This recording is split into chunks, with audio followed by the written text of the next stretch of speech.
जय Hind. GS study एसिस्टी में आपका स्वागत है। दोस्तों, आज हम पढ़ेंगे यूपी ट्रिपल एससी एएनएम यानी महिला स्वास्थ्य कार्यकर्ता के लिए महत्वपूर्ण बहुविकल्पी प्रश्नों को।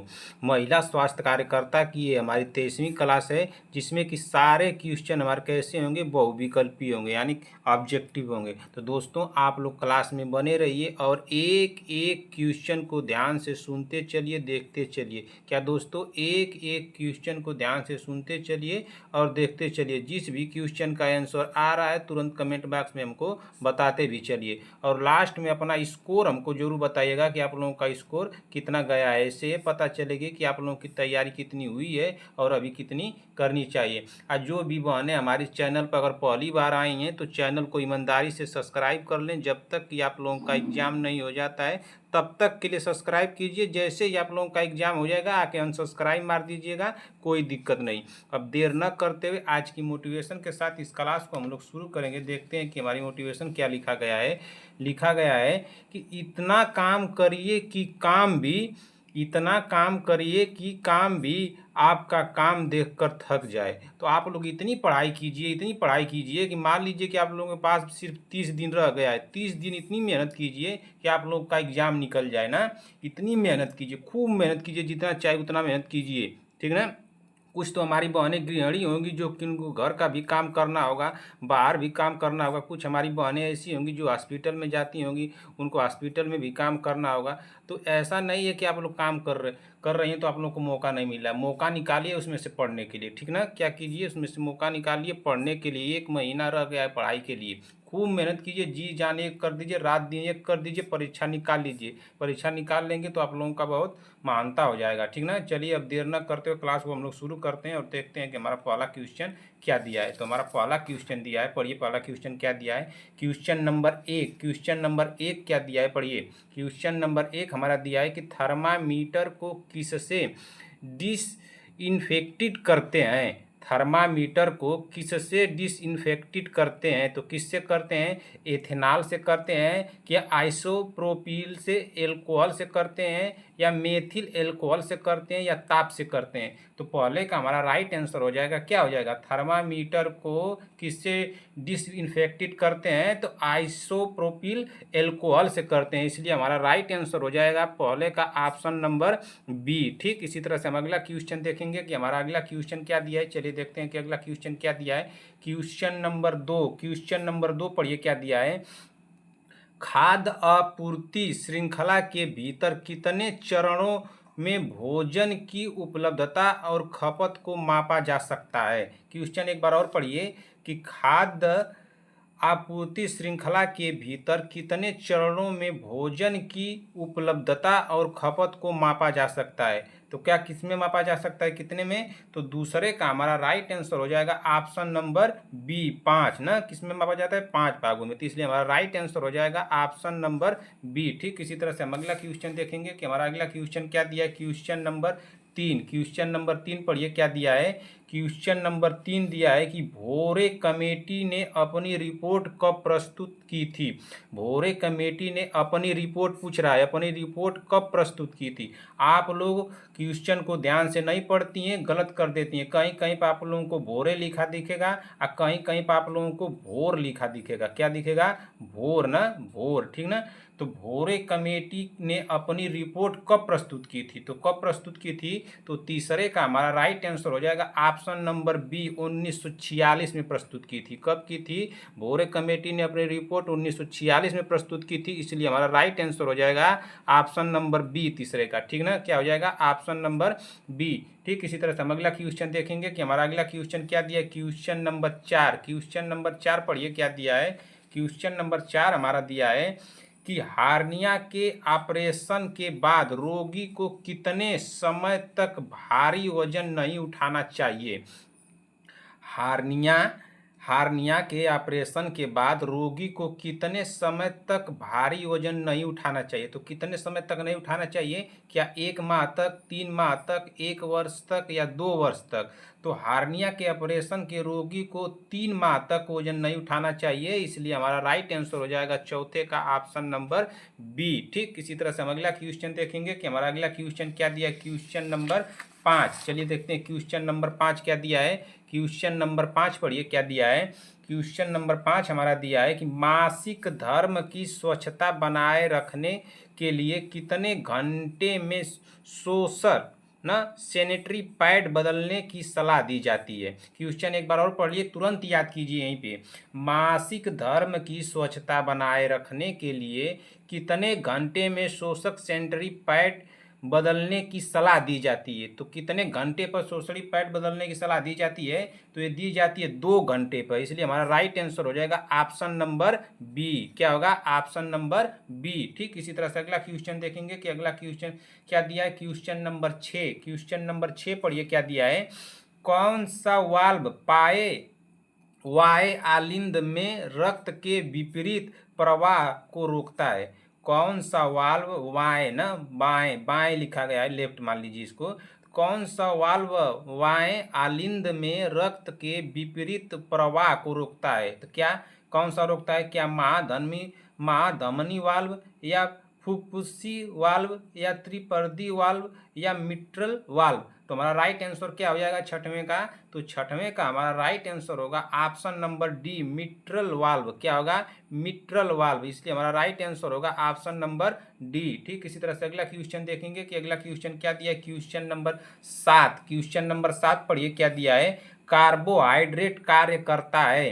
कार्बोहाइड्रेट कार्य करता है तो ऊर्जा स्रोत की तरह करता है, कि एंजाइम की तरह कार्य करता है, कि बिल्डिंग मटेरियल की तरह करता है। ये तो होबे नहीं करेगा। कि उत्प्रेरक की तरह करता है, किसकी तरह करता है? ये तो उत्प्रेरक तो बिल्कुल नहीं होगा। अब देखिए 2 ऑप्शन बचे हैं। कार्बोहाइड्रेट कार्य करता है ऊर्जा स्रोत की तरह करता है, कि एंजाइम की तरह करता है। तो कार्बोहाइड्रेट जो कार्य करता है ऊर्जा स्रोत की तरह कार्य करता है ना, ऊर्जा स्रोत की तरह कार्य करता है। इसलिए हमारा राइट आंसर हो जाएगा 7वें का ऑप्शन नंबर ए। ठीक इसी तरह से अगला क्वेश्चन देखेंगे कि अगला क्वेश्चन क्या दिया। Question number 8। क्वेश्चन नंबर 8 पढ़िए क्या दिया है। क्वेश्चन नंबर 8 हमारा दिया है कि महामारी के नियंत्रण में स्थानीय लोग किस प्रकार सहायता प्रदान कर सकते हैं। क्वेश्चन को सिर्फ आप लोग ध्यान से पढ़िए। मैं बार बार सिखा रहा हूँ कि क्वेश्चन को ध्यान से पढ़िए। थोड़ा सा वर्ड चेंज हो रहा है, आप लोग गलती कर दे रही हैं क्वेश्चन आता हुआ है। तो आप लोग से अनुरोध है मेरा, हाथ जोड़ के मैं बोल रहा हूँ कि आप लोग क्वेश्चन को सिर्फ ध्यान से पढ़िए। यही गलती आप लोग करेंगे एग्जाम हाल में, तो जा करके वहाँ पे भी गलती कर देंगी। ठीक ना कि सर हम तो पूरा सही करके आए थे, और आएंगे तो पता चलेगा सब गलत हो गया।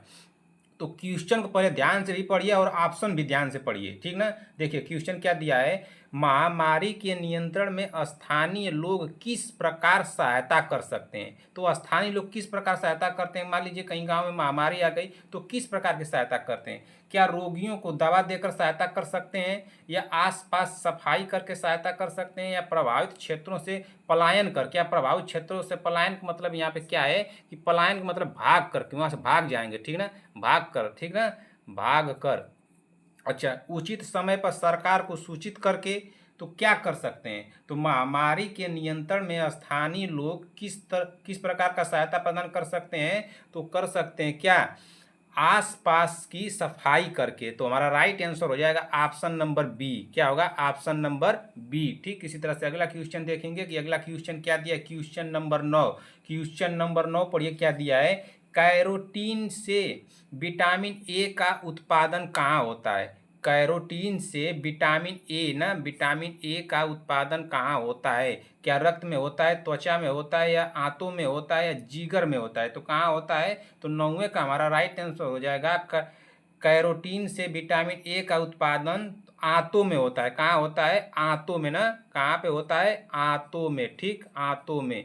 तो हमारा राइट आंसर क्या हो जाएगा? Option number C. ठीक इसी तरह से अगला क्वेश्चन देखेंगे कि अगला क्वेश्चन क्या दिया है। Question number 10। क्वेश्चन नंबर 10 पढ़िए क्या दिया है। क्वेश्चन नंबर 10 हमारा दिया है कि मासिक धर्म की अस्थायी समाप्ति कहलाती है। मासिक धर्म की अस्थायी समाप्ति क्या कहलाती है।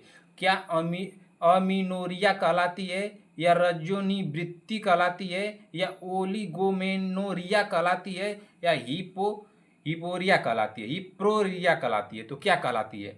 तो 10वें का हमारा राइट आंसर क्या हो जाएगा? मासिक धर्म की अस्थाई समाप्ति कहलाती है। तो क्या कहलाती है? रजनोवृत्ति कहलाती है। रजनोवृत्ति हमारा राइट आंसर होगा ऑप्शन नंबर बी। क्या होगा? Option number B. ठीक, इसी तरह से अगला क्वेश्चन देखेंगे कि अगला क्वेश्चन क्या दिया है। क्वेश्चन नंबर 11, क्वेश्चन नंबर 11 पढ़िए क्या दिया। आप लोग अपना क्वेश्चन काउंट करते चलिएगा, मुझे बताइएगा जल्दी से कमेंट बॉक्स में कि आप लोगों का कितना सही हुआ है। ठीक है। लोकिया व निर्वहन किसके दौरान होता है? लोकिया का निर्वहन किसके दौरान होता है? तो लोकिया का निर्वहन किसके दौरान होता है? तो लोकिया का निर्वहन जो होता है वो प्रसव उत्तर काल के समय होता है। कब होता है? प्रसव उत्तर काल ना, प्रसव उत्तर काल के समय होता है लोकिया का निर्वहन। तो हमारा राइट आंसर हो जाएगा ऑप्शन नंबर सी। ठीक ना। इसी तरह से अगला क्वेश्चन देखेंगे कि अगला क्वेश्चन क्या दिया है। क्वेश्चन नंबर 12, क्वेश्चन नंबर 12 पढ़िए क्या दिया है।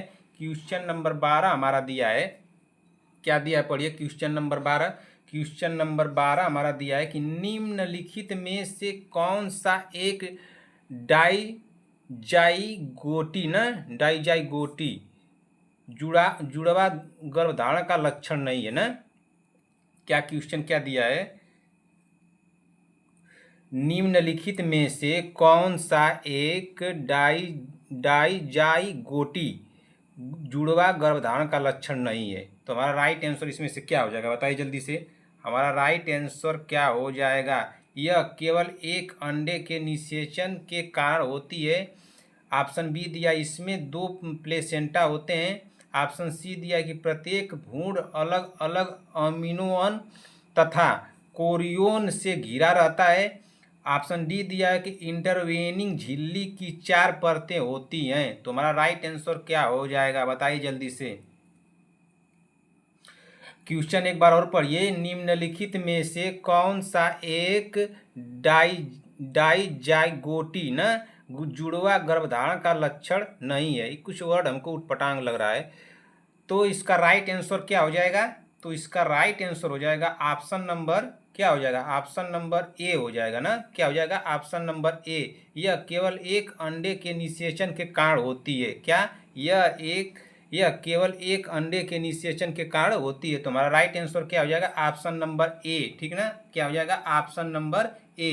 ठीक। अच्छा, इसके पहले की क्लास जो हुई थी 22 क्लास ना, क्लास नंबर जो 22 हुई थी, उस क्लास में आप लोग इसको मिलाइएगा तो क्लास जो 22 हुई थी, ठीक ना, क्लास 22 का जो पहला क्वेश्चन है, ठीक ना, पहला क्वेश्चन उसी क्वेश्चन से रिलेटिव है। ठीक ना।